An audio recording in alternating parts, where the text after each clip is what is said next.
Welcome to another edition of Relatable. I am your host, Stephanie Michele. Very, very important day. Can't stress this enough. It's voting day, guys. I hope you're doing it. I hope you're doing it. It's super easy to find out information if you're registered. You can Google, where do I go? It's going to ask you to put in an address, and boom, there's your polling address. And I've heard like places like Metro, I think maybe in some cities, Ubers are giving free rides to take you to the polling locations. There's just no excuse. We need you to vote. We need you to vote. You've heard it everywhere. I'm saying the same thing. So please, please, please, please, please vote. And I'll stop there.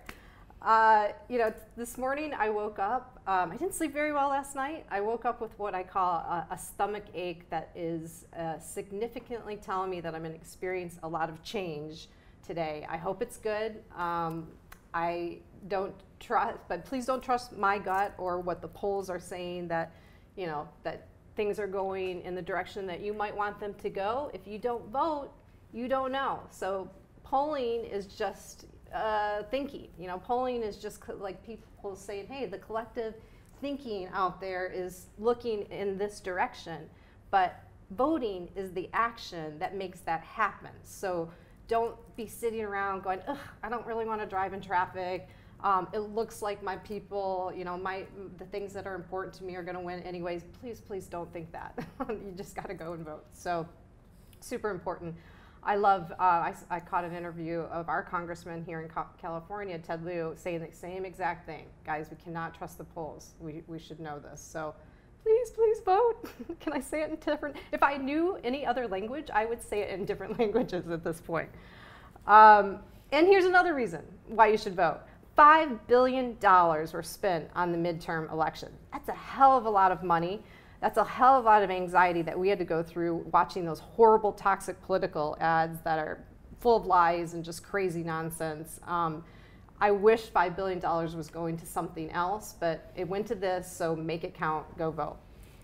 Do I have another reason? I don't know. I'll probably come up with some other stuff as we get into our interview. So last night, as I mentioned, I didn't sleep very well last night, and I got up and I decided to try to find something to watch on TV, and I rolled coins. I had all this change, been sitting around, and I decided to roll coins. Don't ask me why, but this is what I decided to do. And I came across this amazing, highly recommend show on Netflix with comedian John Leguizamo. Gosh, I'm struggling on his name. Leguizamo? Yes. It's called Latin History for Morons. Okay? Maybe it doesn't look like something that I'd watch, but I watched it. It is fucking brilliant. It is amazing. I recommend everybody watching this thing. Damn, he gets into it.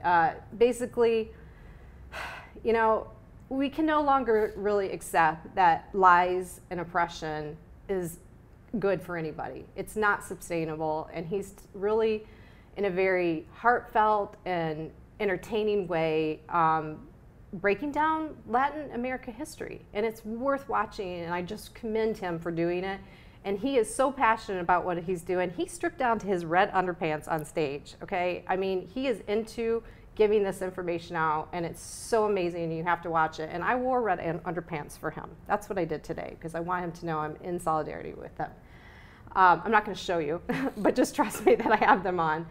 And I got to thinking, it's like, it was 11:30 p.m. I'm rolling coins and eating ramen. And something really just hit me about that moment about, if you think that you're different than anybody else and you're tired of hearing stories of like how things are not fair and you don't really feel that yet, I beg to differ. Unless you're in that 1%, I don't feel like there's such a thing as middle class anymore. And in my activity of rolling coins and eating ramen noodles last night, I kind of, I have to accept that as a reality, that there's things going on that are just really not helpful to any of us, and I think we need to pay attention and learn.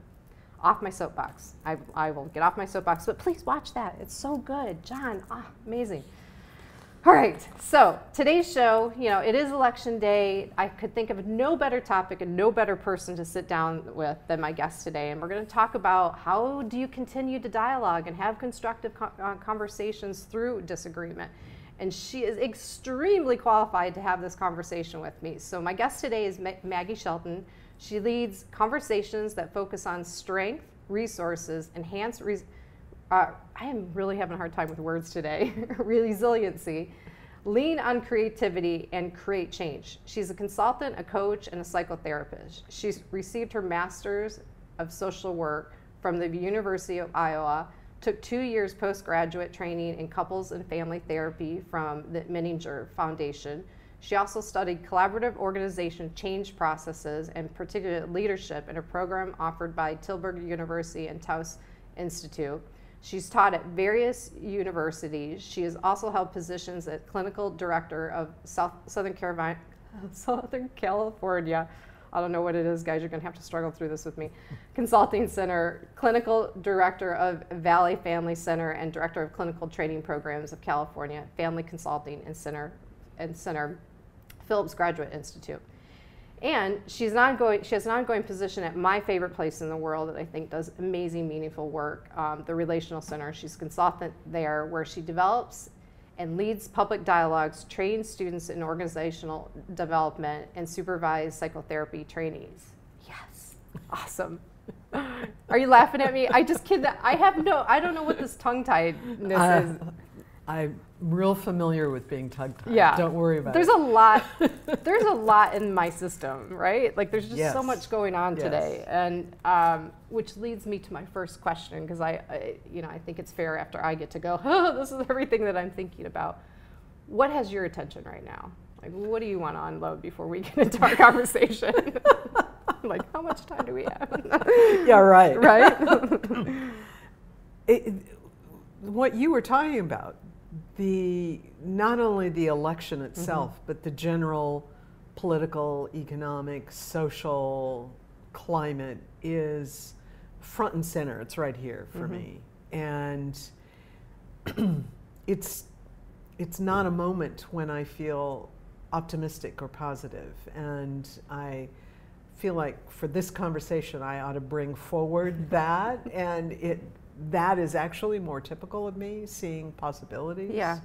And it all seems pretty grim to me. I think the only area where I safely can participate in a positive area is this micro level. Yeah. This is why I think this is so important, because that level, you start to, I don't know all the information, like I want to learn more, and then you learn more and you're like, oh no, like why, this seems so obvious, the right thing to do, and nobody's doing it, and so it gets a little difficult. But I think here, there's hope. Here, if we can have conversations, even when we disagree, and if we can continue to do that and join forces that become so powerful that we can affect change, I think that's the only way to go at this point. So I can be positive here. I can be positive in this room. But there's an internal stomachache that's like, I don't know, I don't know where to go with this. Well, and it's interesting because I am somebody, obviously, that is a proponent of dialogue. Yeah. I mean, I don't mean you talk, I talk. I mean dialogue. Yeah. Inquiry, respect, curiosity, holding discomfort with what somebody else might be saying while offering respect and curiosity. I've studied dialogue, I've read, I've done, I've trained, I've been trained, for decades now. Yeah. And one of the things I've always said is, at the beginning of my love affair with all of this, I'd say, oh, you can always have dialogue. And pretty quickly, it occurred to me, no, that's actually not the case. Yeah. Or if it's really the case in some ideal manner, the conditions that are required for what I call true dialogue are so laborious, they take so much effort and time that it isn't realistic. Yeah. So two things I want to respond to and what you just said. holding space for the discomfort. Can we talk more about that? Like, what does that feel like, sound like? How can we talk to, help people understand that that's okay, that's something that you can do? Well, for me, that's one of the most interesting elements at this moment, because my level of concern and fear and anger is such that I find I don't extend a lot of curiosity. And that's unlike me. What I'm much more prone to do right now is extend judgment. And that discomfort really has to do with, oh, okay, I'm hearing somebody say something that not only do I disagree with, I really disagree with. This offends my sense of values. It may offend me personally. So I'm hearing that, and I don't want to discount that. I don't want to discount my own experience of it. And I don't want to think that I understand all of what they mean by that. Yeah. Or I also don't think I know what values or experience informs that position. And if I can hold over here, I disagree, I'm pulled toward judgment, I'm hurt, I'm offended, whatever it may be, if I can just hold that here without denying it and say, like we say at TRC, why would a reasonable person be saying or doing this? So obviously you're extending an assumption that this is a reasonable person, but that goodwill is essential to dialogue. Yeah. I've never heard it said this way, but the way that I've been saying that or tapped into that is I say at this point it's very safe to assume that every person that you encounter is experiencing some sort of trauma and anxiety.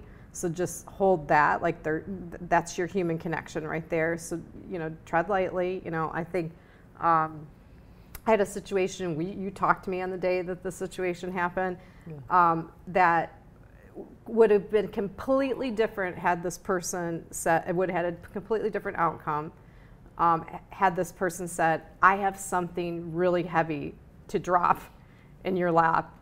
Can we talk right now? Do you have time for that? But instead it was just, and then there was an opportunity for true dialogue because it was so outrageous. It was just,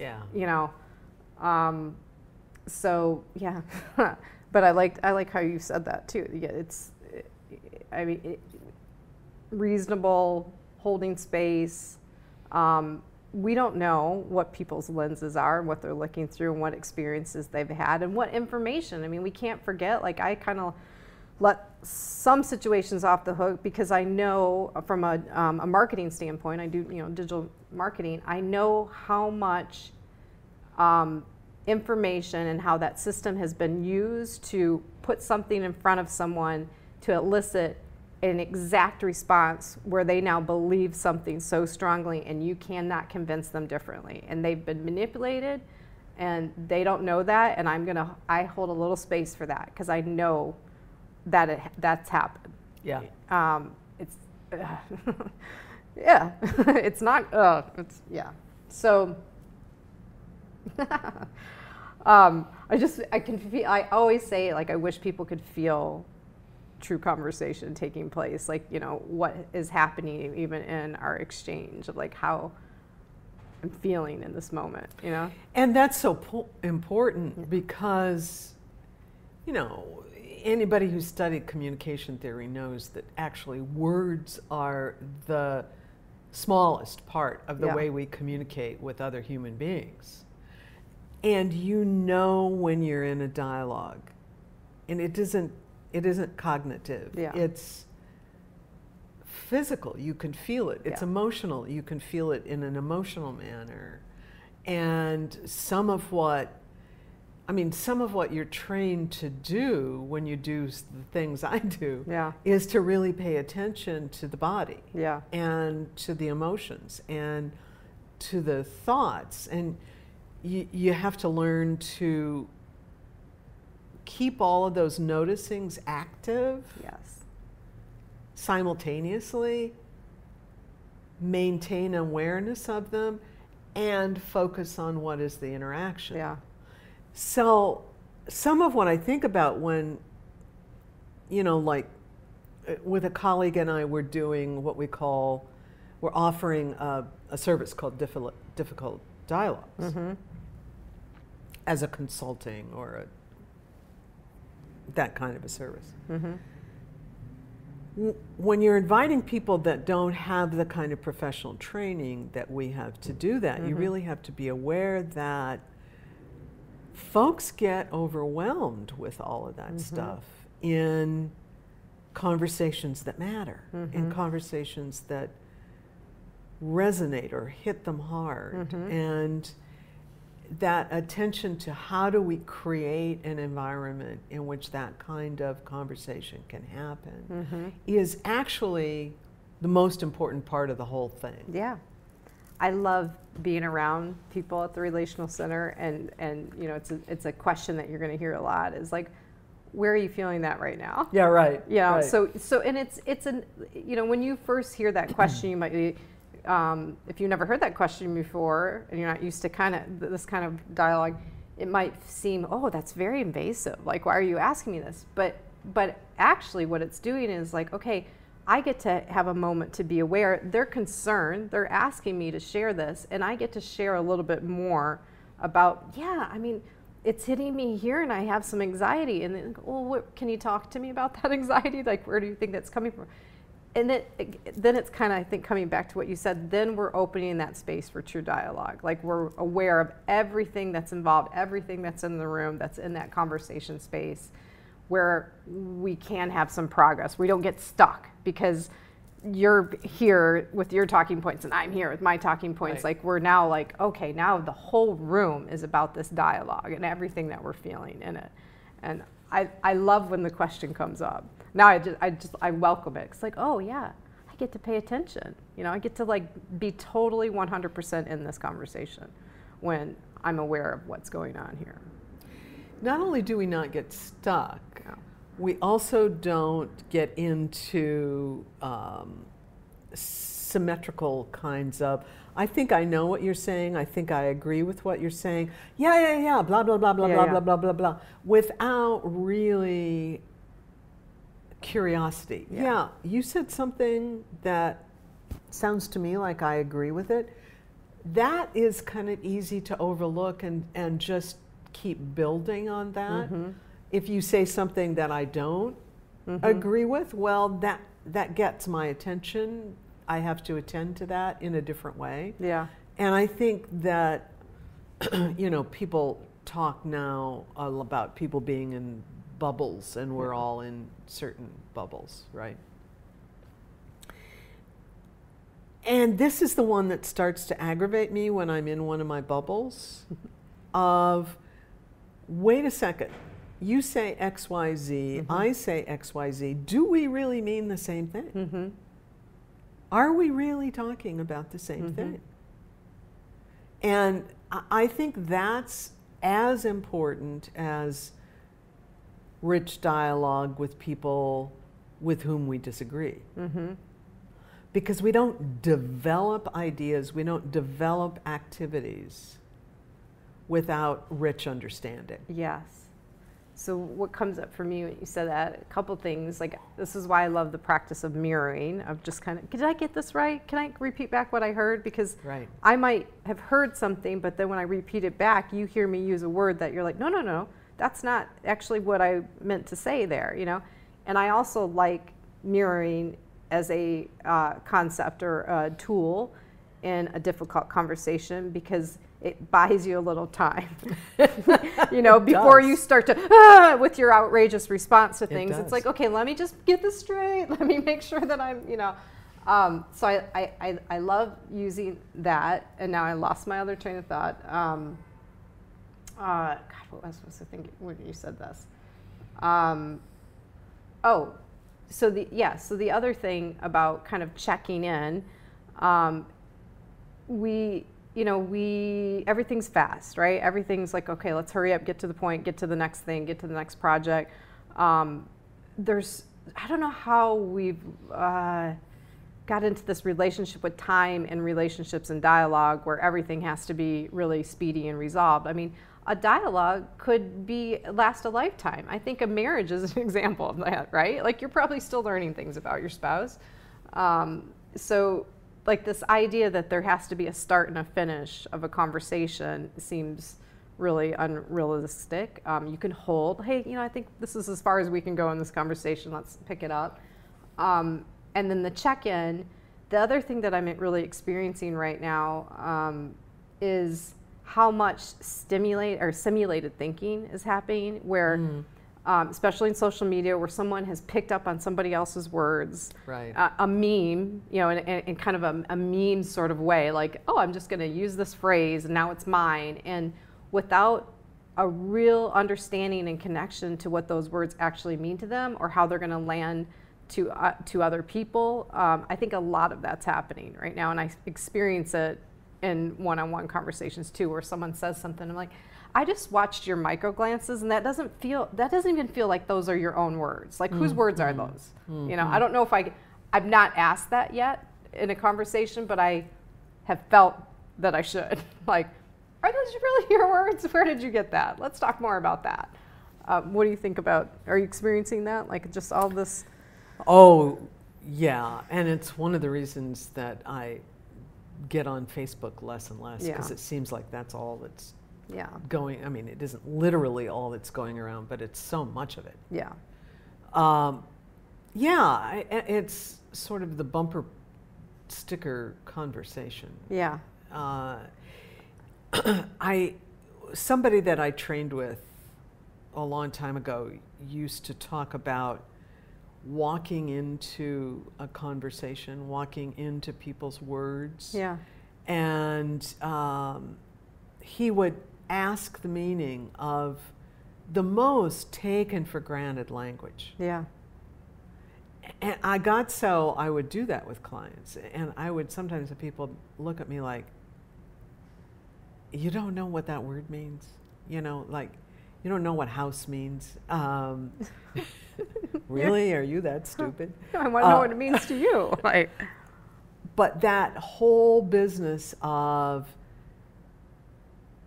asking what that means, what images, why that word now. Yeah. It's fascinating what that opens up. Yeah. And that same teacher always said, the point of what we do is to increase dialogue, whether that's internal dialogue or dialogue between people, and that's what we're doing. That's really all we're doing. So if you think about asking questions that create more questions, that will give you an answer you don't expect, that's a good question. Yeah. So if all we're doing is, the purpose is for dialoguing, do you think that's different? So when I heard you say that, this is a good opportunity. When I heard you say that, what I felt and what came to my mind is that's growth. Like, our purpose is to grow, and dialoguing is a path to that. And I think growth is a natural order of things. It's a universal law that we are born everything. We're born, we live, we die. And I think part of why things are so intense, and some people, very conservative, fundamentalist people, are like, just dug into, is if all this new information that's accessible to us is hitting them the same way it's hitting us, and they're resisting a natural order of things to grow, that has to be really painful. And I think coming out in a way, but it's this, and this is the way, and it's like, but you have all this new information. How is it still this way, That makes me think. I mean, talking about it as painful, I've certainly thought about people, the people that you describe as frightened. because how they know the world, I think, really is unraveling. Mm-hmm. And I'm behind that unraveling, but I don't assume that that creates order, or it's highly disruptive. Yeah. And I don't think we stop and consider the kind of social change that's going on and how to address it so that the people for whom it's threatening have some kind of support in managing it. You know, like one of the recent things has been an economic thing of we shouldn't be doing coal mining, and then Trump has said we should do coal. But, you know, I always say, look, if you're going to shut down all those mines, in those areas, that's the work that's available to people. Mm-hmm. You can't just leave people without Absolutely. not only income, but purpose. Yeah. So you've got to accompany it with programs that not only train people for other jobs, but that create the jobs right there. Mm-hmm. They shouldn't have to drive miles and miles and miles when they're accustomed to being able to work in their own communities. Yeah. In the meantime, so what's coming up for you when you're saying that? In the meantime, Bezos is shopping around for the next plant for Amazon or next location of Amazon, getting like huge tax breaks to build in that area when, like, hey, shouldn't there be some dialogue of maybe being built in one of these areas? Like, I mean, I'm from Flint, Michigan. So this topic hits me. Oh, wow. In a, you know, on a whole nother level of like watching a place that I grew up in go from medium income of, you know, 6 figures to 20,000. Jeez. You know, so, you know, couldn't there be some more can't there be more cooperation between large businesses and where innovation is happening in these areas that an entire industry is being threatened, or, you know, or all of these, you know, people are losing their jobs? Like, that seems pretty easy to kind of make that happen, but no, it's not happening. I mean, did Jeff Bezos consider an area that has lost considerable amount of jobs? I don't think so. There's lots of space in Flint, Michigan, and Detroit as well, like for things like this. I know this for a fact. I think he's looking at Texas. I think North Dallas. What was the other area? I know North Dallas is on the list right now of where he's looking. Well, I'm sure Jeff Bezos needs a tax cut. Oh yeah, absolutely. Absolutely. If anybody needs a tax cut, this area. Good Lord. Well, let's talk about, I mean, we're dancing around it. I mean, do you believe that that our political system is more again, what is going on with me? Don't worry about it. Yeah, it just it's is. like the feelings are there and the yeah. words are not. Yeah. No. Is our political system more divisive than it ever has been? Do you feel that? I mean, can you make a case that it is or is not? Well, it's certainly more divisive than any time in my lifetime. I've read historians who make the case that this is similar to during the Civil War and Reconstruction, after the Civil War.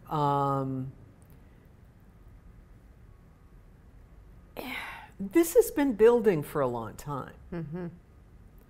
And we've seen these elements developing for decades. Mm-hmm. So it isn't like it just magically happened, you know, add water and instantaneous mess. And the president we have, in my view, is not the problem. He is a problem, but the problem is one that has been developing, and both political parties have made use of racism, sexism, homophobia, anti-Semitism, class warfare. However, in my view, the Republican Party has made that its mantra for a long time. Mm-hmm.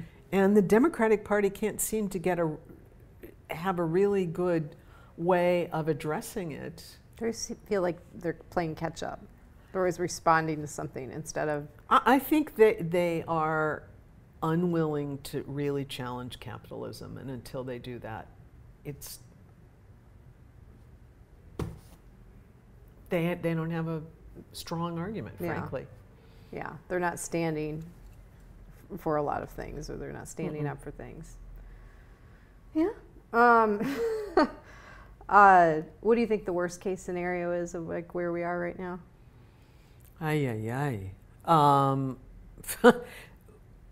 2 years ago, we are living what I thought what I then thought the worst case scenario was. We've got children in cages. We've got, the last I knew, 15,000 armed people going to the border to greet what's probably to be several hundred adults pushing strollers and exhausted from multi-thousand-mile march. You know, that's really extreme. I mean, when a president is sending the military, not the National Guard, but the military to American soil to do something, that signals to me the willingness to use the military domestically. That's interesting. Oh, no, yeah. That scares me. We really have internment camps for children already. What's to stop them from taking that whatever direction they want to take it?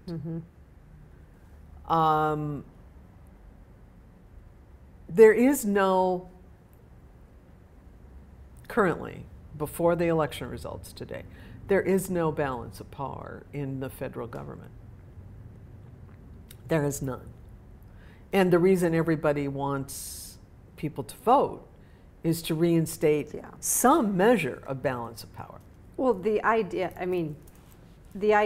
that our president could talk about taking birthrights away from people born here, and saying that, yeah, I can do that with it. And, you know, it's fine. It's not unconstitutional. That kind of tells you that, you know, like to be challenging the Constitution in such a strong way, that shows us. I mean, isn't that evident that that there is no balance of power? Like, there's nobody's challenging him on that. And I mean, he legally cannot do that, but just hypothetically speaking, he thinks he can. Like, I know he does. Yeah.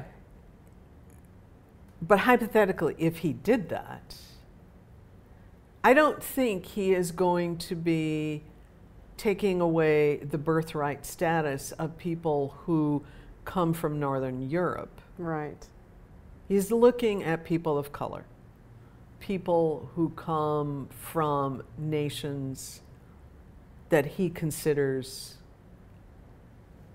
dangerous or a threat, or, you know, there is race and class tied to this. It isn't like everybody who was born here naturalized or...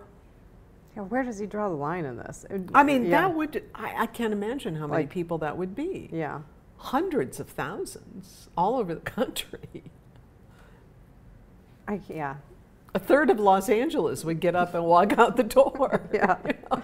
Where would we go? Is there a beautiful island that we haven't discovered yet? We just go start our own community. Yeah, that's something. I mean, but yes, there's evidence that like there's not a check and balance in some of the things that he says or does. And you know, look, I mean, I don't like him. You know, I don't like him from the fact that I mean, I am a person that cares about how we interact with each other, how we're relating to each other, and to hear someone talk so vulgarly against so many different types of people, like I just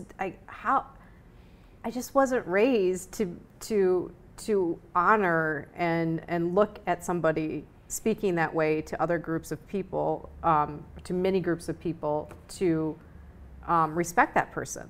There's just nothing in my system that says, oh, it makes it okay. It's okay that he speaks that way because he's going to do X, Y, and Z. No, there's no compromise there. There's there's just nothing here that makes that okay with me. I don't believe in bad behavior, I guess. And lying. I mean, not really a fan of lying.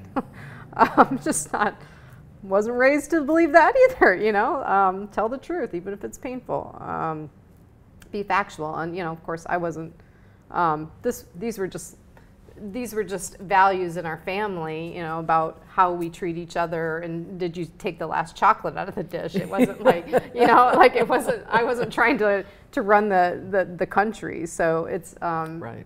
A lie has a greater impact at that level. And, that's not something that I can really get behind in any level. What I think of, or at least one of the things I think of when you say that, is it seems like you're creating an image of, the visual image I have is like tearing at a fabric of human relationships. Yeah, so I joke about this. I've said it so many times on the show. I am from the Midwest, Flint, Michigan. I'm from Flint, Michigan. From the Midwest, middle child, product of divorce. And that means something to me. That I've seen communication go wrong. I think a pivotal moment in my childhood, and I didn't get it until much later, was watching my mom and my stepdad at the time have a fight. And I was like hiding behind the Christmas tree, rocking with this Ewok stuffed animal that I think my birthday's 2 days before Christmas. I don't know if I got it for my birthday or whatever, but right. It was new, and he was comforting me. And just listening to them, and in my 10-year-old brain going, there's just got to be a better way. Like, I think they kind of agree, and like this name calling stuff, and this is not very helpful. There's just got to be a better way than this. Just doesn't seem right. And maybe even having a realization of like, I'm stressed, I'm scared, I'm hiding, I'm rocking. I remember this, and I still do this sometimes to comfort myself.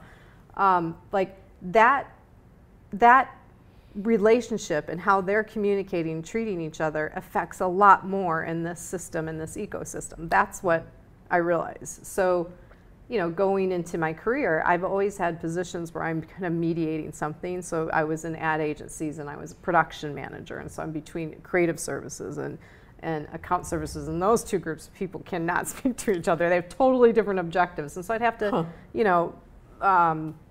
help them understand what those objectives were and kind of be in between that. And so I've just gone through life going, things don't have to be so difficult, and there is a beautiful thing between us as human beings. Like we're the only thing on this planet that can care and think and make new things, and it's so special when you're like, vibing on the same frequency with another human being. And I've experienced that at TRC and some of the, the events that I facilitate, that when that happens, when we're on the same frequency, it's just like everything about the person just lifts, or the two people that are having that exchange. And like, that is around us at all times, yet this is what the lying, you're better than me, this is the new norm. The I call it the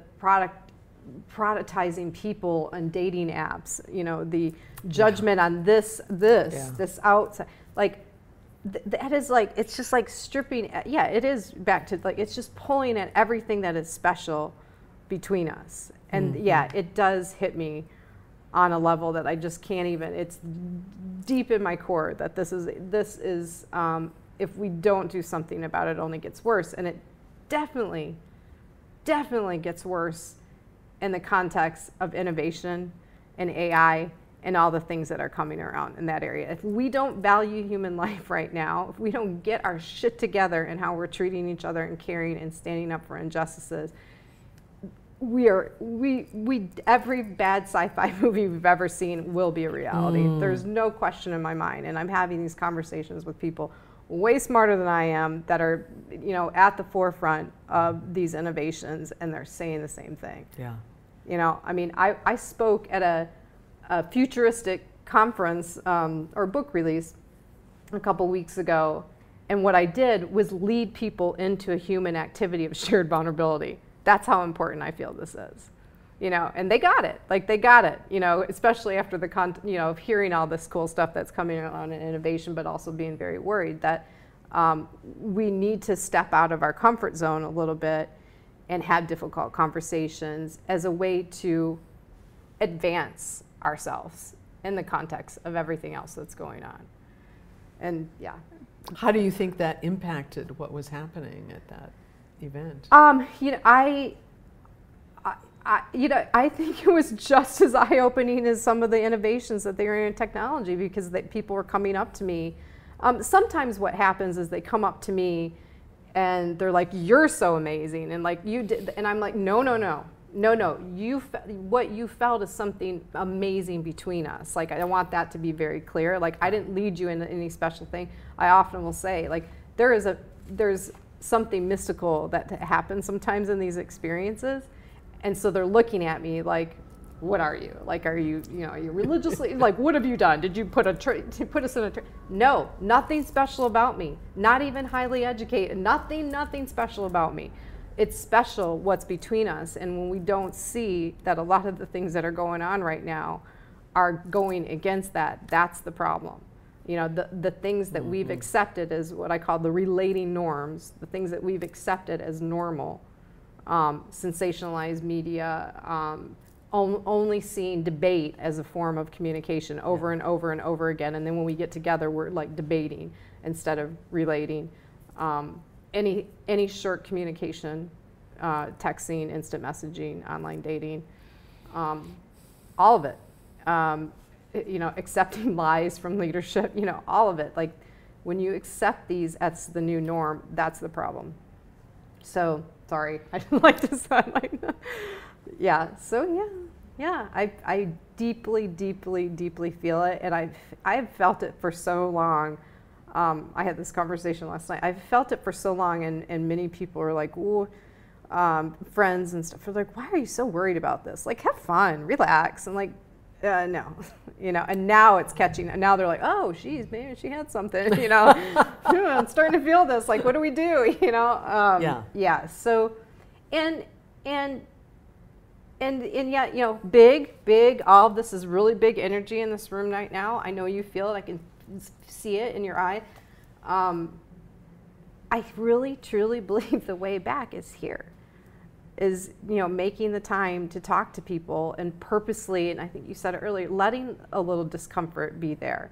However you pursue that, you know, if you want to learn new things about our white privilege, you know, and those are very difficult conversations. Those are not very comfortable conversations. But the willingness to do it benefits you. This learning, this experiencing different types of human beings from different cultures and different experiences, this benefits everybody.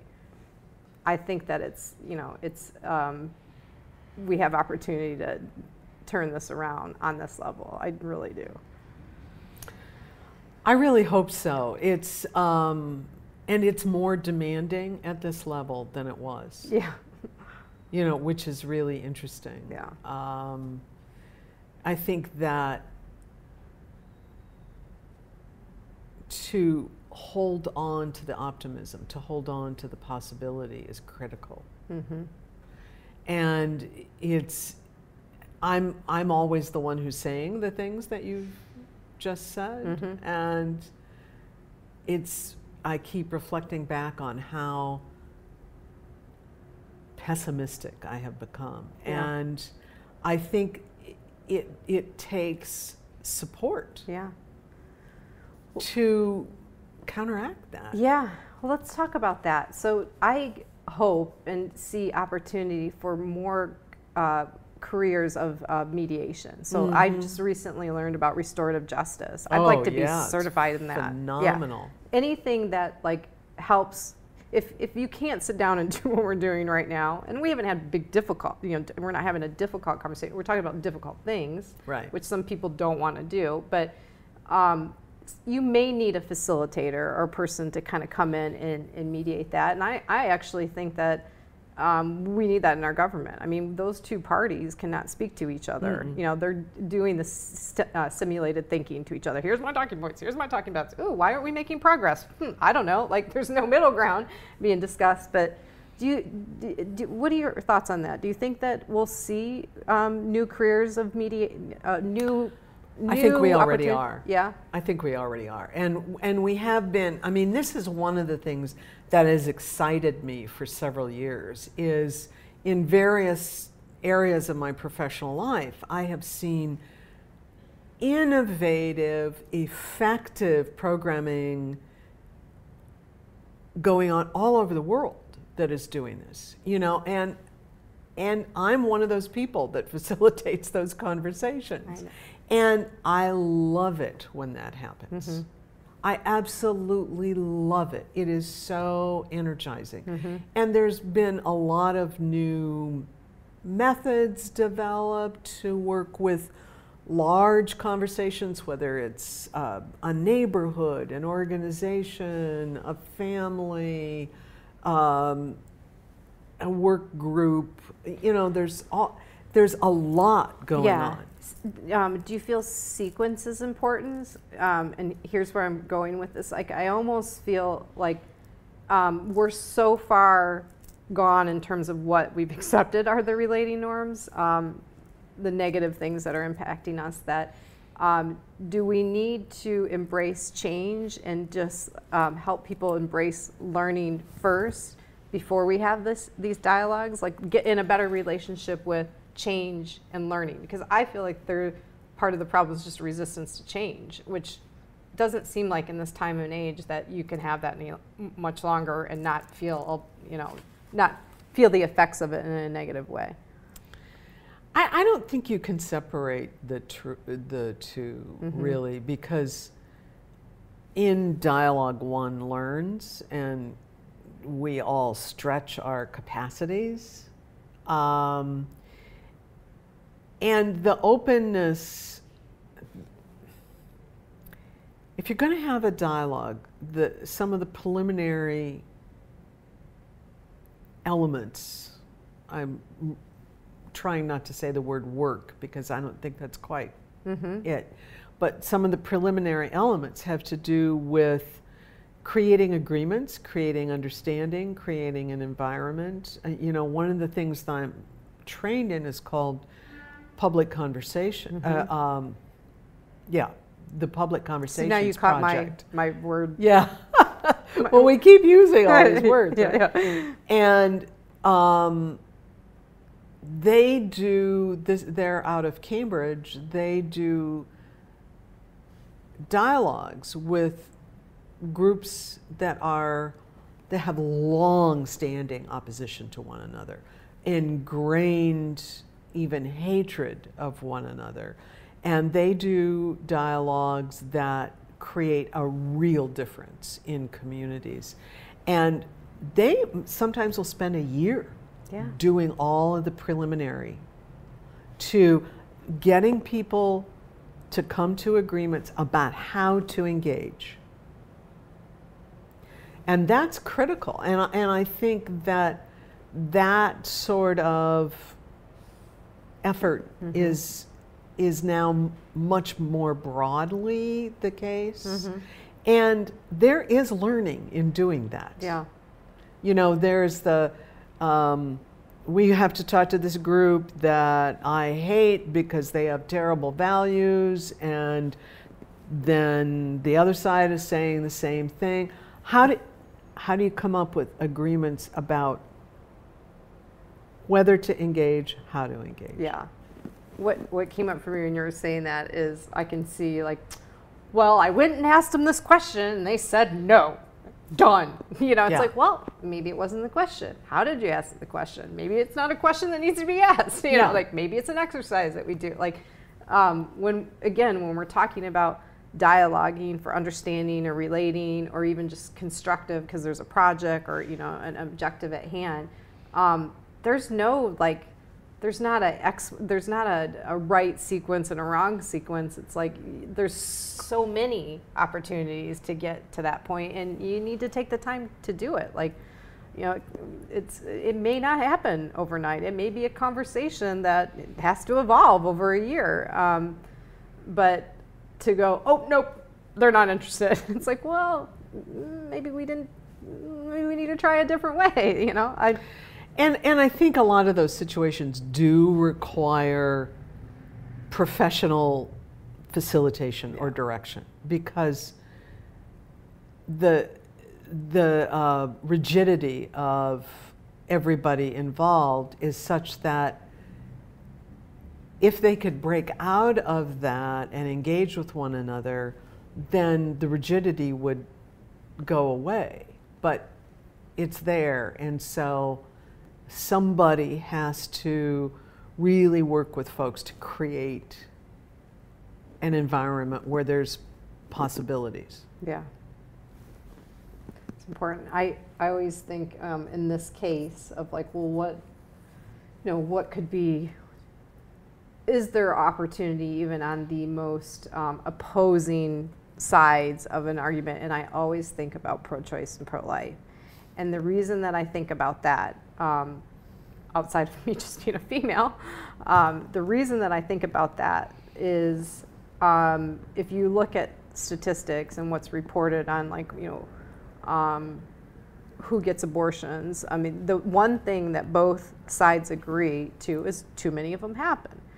And I know that there's a high percentage that are repeat abortions, and those are just the ones that women are willing to say, yeah, you know, I had a second abortion. Yeah. And so in my mind, I'm like, well, if both sides agree that too many are happening, and if most of them are happening, and most of them are happening, or a high percentage of them are happening on repeat, well, what can we do to prevent or help that from happening? And I think about, well, first of all, let's not stand in picket lines and tell women they're a piece of whatever, you know, so they build some self-esteem, they're supported in decisions that they're making, and so they can make a better decision in a relationship, or, you know, when this comes up again, you know, like, give them hope and self-esteem that they are a worthy individual and a person on this earth that deserves to make decisions for themselves. Yeah. I suspect that less would happen if we joined forces and did that, instead of like, you know, instead of persecuting women for making the most difficult decision that they are having to make, you know, because nobody wants to make that decision. I mean, it's not women that have abortions or people that are on the pro-choice side. They're not like saying this is a great thing, you know, this is right. It's a difficult thing. So I think about that all the time. Like, you know, this would be a perfect example of like a conversation that needs to have some sort of mediation and people facilitating. Like, let's really break this down. There's opportunity for both of us, both these groups of people, to get more of what they want out of this. And it's that one point, you know, that, yeah, perhaps there's too many of them happening. It's interesting that you bring up that example at this moment in our conversation, yeah. Because, I mean, there's a ton of things I could say, but when I was talking about Public Conversations Project in Cambridge, mm-hmm. the first significant public conversation they did was in Boston in the 80s, mm-hmm. after a physician who was doing abortions had been murdered by the anti-abortion folk. And, you know, Boston is a very Catholic community. Mm-hmm. The situation was very tense and very volatile. Mm-hmm. So this is where they cut their teeth on developing how to do these complex dialogues in communities. I heard an interview on NPR it's quite a while ago now, it may be 10 years, with 2 women who were leaders, one on each side of this issue, who had been in the original conversation in the 80s. These were women that were still in dialogue with one another. They were still using methods that had been developed through that. And interestingly, they each said nobody changed their minds about what they believed. That this whole process made them understand their own beliefs much better, but what it did is they could no longer demonize the other side. That is amazing. And that changed that, and they were in a position to influence a great deal of what was going on in the community, and that was one of the big contributions to the whole climate calming down in that city around that time. So a lot can be done, and these are dialogues that are not about persuasion. And that's a really important thing to say, because if I sit down with you and you hold beliefs that are counter to mine or in opposition to mine, I'm not going to be open if I believe that you're here to convert me to the way you think. I will not be open to that, and most people won't be open to that. I think that's an incredible waste of time to even have a conversation like that. It's like, and we've danced around this and really talked about this whole time. It's like, have a willingness to listen, you know, find some areas where you can talk, but like the idea that you're going to convince somebody else, like, why that's even something that we want to do or are doing, and why that's so prevalent in all the type of communication that's out there in front of us. I mean, this just constant debating in the talking point. Like there's so much value in the middle of everything, you know, like if you didn't have jelly in a donut, it's not a jelly donut, you know, like, I mean, I'm going to hold my middle childness really strong right now, you know, because if we find that place, we can look and like, and just in that example that you gave, like we can take the heat and the darkness of oppression or opposing views out of that, and there's probably opportunity there for solution, but that only comes through listening and having an openness to listen and just understand, like let understand be the objective, not convincing you of something different, because you could have, I'm going to go back to like having a spouse for 50 years or 20 years, whatever. Like you can be in a relationship, and in many ways, I think a relationship is a dialogue for 20 years, 50 years, and still learn something about somebody. Like they can retell a story in a different way that shows it a different emotion that you didn't know about that same story, and go, oh, that shifts everything, everything about how I feel about you. So, and sometimes it's really amazing, right? Like that shift is like, wow, that's like just revolutionary. Like how I see you, how I love you now. And through that vulnerability of that little piece of information that you just shared. So that's the yummy jelly donut space, or, you know, whatever filling that you're into, you know, the cookie, the cream. That's the space where I think just magical, beautiful things can happen. That's where I'm the most optimistic. I mean, but if we come together and we look at a dialogue with only, I'm here to convince you, or vice versa, my way's better way, there's just nothing about that sounds productive to me. Well, it isn't dialogue. That's monologue. Yeah. Or debating. I mean, it's, Which is, debate is monologue. Yeah. You know, and one of the things I think of while I listen to you and agree with you, then I also want to juxtapose.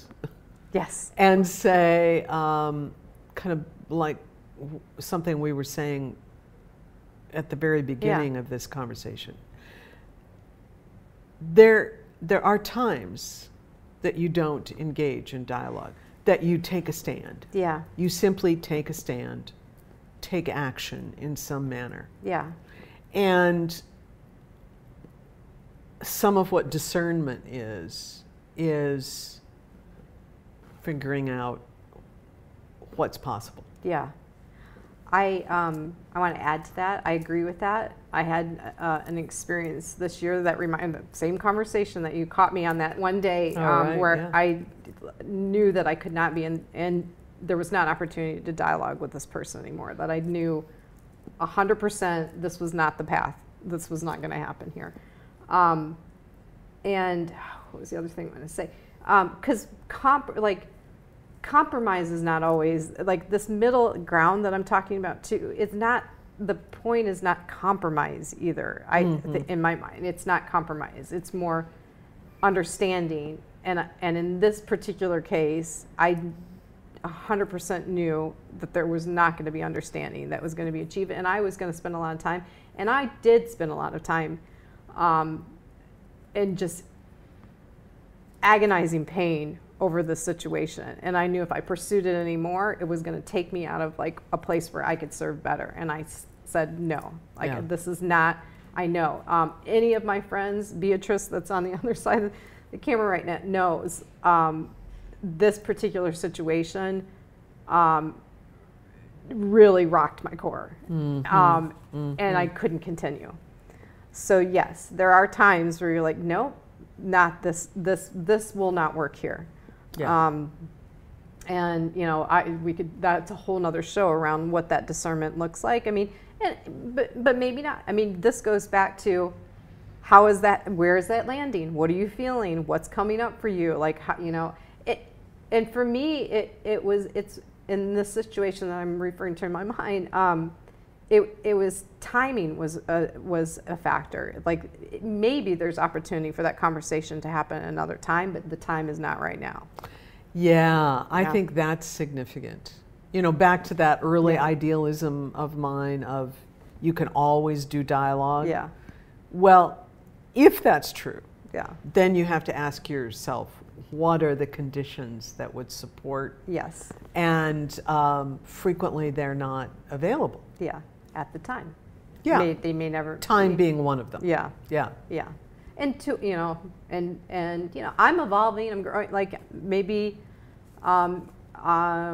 maybe I don't have the tools to do it at this time. You know, maybe that was part of it. Like, you know what, I'm just not equipped. At this time, I'm not equipped to handle this. I don't see a positive outcome for me or this other person. So to pursue it with just agonizing pain for both of us, I'm going to have to stop this. I'm doing it for myself and for this other person. So yeah, it's those moments surprise me, you know, personally, because I care so much about this. When discernment is like, woo, you know, this is not, you can't, like, you care about this, and you know, and in this case, this person said, oh, how can you care about relating and da da da, you know, and not, you know, pursue more of this, like, you know, well, which also told me I couldn't do it, which was also confirmation. Like when you're pulling the thing that is most precious to me and weaponizing it, like I know that this is not happening right now. Yeah. You know, so yeah, so there's that. So we need to leave this somewhere better than where we are. Even though I hope, I mean, hey, this is, you know, again, hey, this is a great example of talking about stuff that's difficult. But I don't feel, I often talk about, well, okay, sometimes conversations vampire you or give you energy, even though this is difficult and we don't have all the solutions and we're feeling the pain of our nation and the pain of different groups of people, our own personal pain, lots of things, lots of trauma. I still feel energized right now. And this is where I wish I had some kind of like way of communicating how I feel to people, because it's worth doing. It's worth sitting down and talking, and you know, not about right or wrong, not about, you know, this is my position, but just talking. Yeah. Where did it go? I didn't ask you half the questions that are on this card. You know. Mostly because I was afraid I couldn't pronounce my own words. I don't know what's going on. There's more emotion happening than words, but what a great conversation. Like, yeah, you know, as I said, I came in this pretty grim frame of mind about what's going on, and I feel more hopeful. Yeah, well, which good. Is great, which is much more my usual sort of position. It reminds me of all of the things I believe. Yeah, me too. It's all possible. So we're a little over time, but it's important over time because I'm having a different relationship with time these days. You know who my hero is? This guy, Mr. Rogers. And if you haven't watched that, have you seen the documentary? No. About him? Oh my God. One of the things that's so amazing, and I could watch it over and over again, the statement it said, is how he played with the relationship of time, how he would slow down and say something meaningful to a child and be in their space and time and let them ask questions. And like he was not scared to have very slow, almost like nothing happening in TV time, and he played with that. And I'm like, oh, that's amazing. Because, you know, by all popular media, I should be doing a 3-minute show for digital media. Right. And I'm like, hell no. No. It's going to be an hour long because that's what it takes. And, you know, I'm going to do a show where I have a grown man hug me for 30 minutes or for 15 minutes, you know, like, because that's important. But yeah, having this different relationship with time, you know, fighting the fear of missing out, I think is really important. So whatever, we're over a couple minutes. And in this time that we're over, so always what I like to ask and give guests an opportunity as we talk about relationships. You know, I didn't say it in this show, but you know how important interdependence is. I think it's a total myth to be looking at social media and seeing people and, oh, you know, look at them, they're self-made. No, they're not. No, they're not. We're in 100 different interdependent relationships right now, just being in this building with the electrical lights and air and, you know, all of these things. And it's really important to understand that.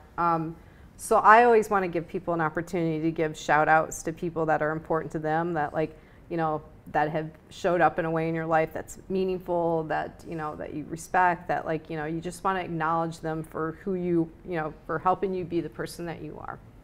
We call it a heart swell.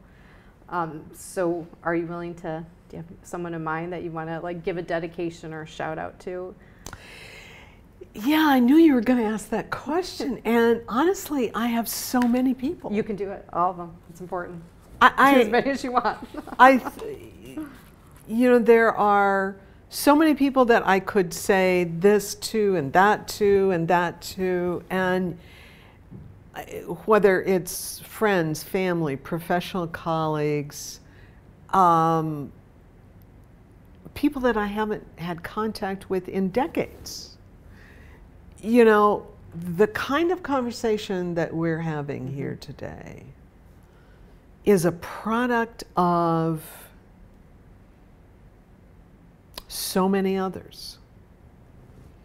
I mean, I thought of, as we spoke, I thought of teachers, I thought of family members, my husband, I thought of friends, I thought of people I haven't had contact with in years. And I don't know, maybe it's back to when Steve Marr was here, just a big hug for everybody. Yeah. You know, the idea of singling out just one would then suggest that the others are not in this heart swell. Yeah. And at this moment, there isn't one that is so singular in my reaction that I can do that. It just feels like this, sitting here today with you, having this conversation at this moment in history is connected to so many people and so much that I have learned, I've been a part of, I've contributed to, I've failed to contribute to. My strengths, my weaknesses, you know. Yeah. I'm feeling that. Do you feel that? We're all feeling that. Yeah. So we just get to give a big, maybe I do your hearts well for you. To all the people that created Maggie, I hug you. I give you. Beautiful. Right? Beautiful. Yeah. That's what I get to do. Amazing. That's amazing. I'm so thankful that you're here today. I'm so thankful that we're doing this on election day. We had a different date. We did. And we got Steve out of that. Yeah. Yeah. Steve filled that date, but I'm glad that you're here today. And I do, I feel hopeful too. I do feel hopeful.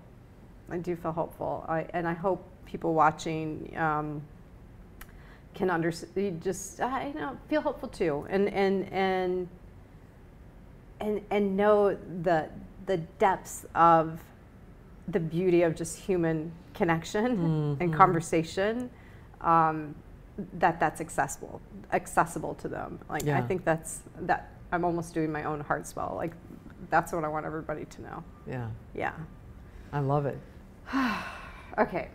We get to do one more thing together. So I always issue a social challenge of the week. Something that people can try. Anything come up that you want to? I mean, at very, very basic level, like really inviting someone to have a conversation, and that's the whole point. Like, it's not dinner, it's not an activity, it's like going to the movies, it's not a happy hour. It's like, I'm inviting you to have a conversation that's going to be 90 minutes long, at least. I was thinking something similar, and you know what I'm kind of tempted to say is, doesn't have to, an easy one. It doesn't have to be with somebody that you think you disagree with or dislike or, no, just can you create a time and space to sit and have a conversation? Yeah. And it may be with your spouse, partner, best friend that you spend a great deal of time with, and you don't do that. Yeah. You know? Or you may run into somebody at the grocery store and say, want to have a cup of coffee? Yeah. I love that. I love that. And, you know, I'm going to add to it, and we'll put all the instructions when we archive the show. I really like this question that I ask every guest at the beginning of the show, and I've been experimenting with this with strangers, with people that I'm reconnecting with. What has your attention right now? Yeah. Right now, and it's almost that question is giving people permission to go, oh, it's this. Oh, thank God. Thank you for asking. I'm feeling all this. I'll go back to what I said earlier. I really believe it's a safe assumption. Anybody that you encounter is experiencing some sort of trauma of, from all the things we're hearing in the news, there's some anxiety there, and we're pushing it down, and, and we don't get a chance to process and talk about it. So I think this is a really important question to ask. So that could be your opening to have this conversation with anybody that's in your life, right? What is your attention right now? I want to hear. Let's talk it out. My favorite part of that whole question is the right now. Yeah, me too. Yeah, because it is a check. So the event that I told you that I did this not too long ago, this futuristic event, I saw people, I was watching for the microglances. When I said now, it was like, whoa, like it's just stuff just dropped, because it's like, ooh, some of it was like, ooh, I don't want to talk about that. Right. And some of it was like, oh yeah, now, ooh, stomach, ooh, like they actually got really present in their body, and it was cool to watch. So, and then I said, I know it might be uncomfortable, but I just stay with me. Just stay with me. Just go for it. As much as you're willing to share, I guarantee you're going to feel something special just by letting it evolve. Don't try to craft it. Don't overthink it. Just what's there now. Yeah, it takes you out of your head. Yeah. And it takes you out of, what is she expecting from me? Nothing. Yeah. Nothing. Right. All right, so we're going to share all that. I thank you so much for being here. Maggie's website is on the screen right now, and I'll be sharing that and how you can get a hold of her. Of course, she's connected to my favorite place in the world, you guys, the Relational Center. So You'll have many opportunities to learn more about Maggie's work and connect with her. And is there anything that you're working on right now that you want people to know about? Yeah. My colleague Dan Fink and I are working on a project that we call Difficult Dialogues, which is offering to people, it may be work groups, it may be communities, it may be families, that sort of facilitation and direction we were referencing earlier, to have dialogues about things that are important to them that are stuck. Yeah, Dan is perfect for that. You both are perfect for that. All right, I will make sure that, because Dan's part of this whole thing too, so I'll connect everybody with both you and Dan so they can learn more about that. Great. All right, so now I'm going to end the show 15 minutes over because it was important. It was important stuff. So thank you so much for being here. I hope you guys, man, someday I'm going to, maybe in this innovation of what's going on, be able to create that like feeling that we get to put through a digital space so you can experience it and go, I want to have that feeling. And I can create that feeling by, sitting down with somebody. So that's what I'm encouraging. Next week, I'm reconnecting with a friend that I don't get to see very often. Her name is Roseo. We're going to be talking a little bit about things that we can do to help us deal with our emotions a little bit better. She's great. She has a great story, and you guys will really enjoy her. And as always, I just encourage you to relate from your core curiosities. So whatever you're really curious about, just start there. Learn things around that and talk to people, invite people into that conversation. But just be curious. Be curious with yourself, be curious with other people, and vote. Please vote. Yes. All right? Yes. See you next week. Bye. Bye.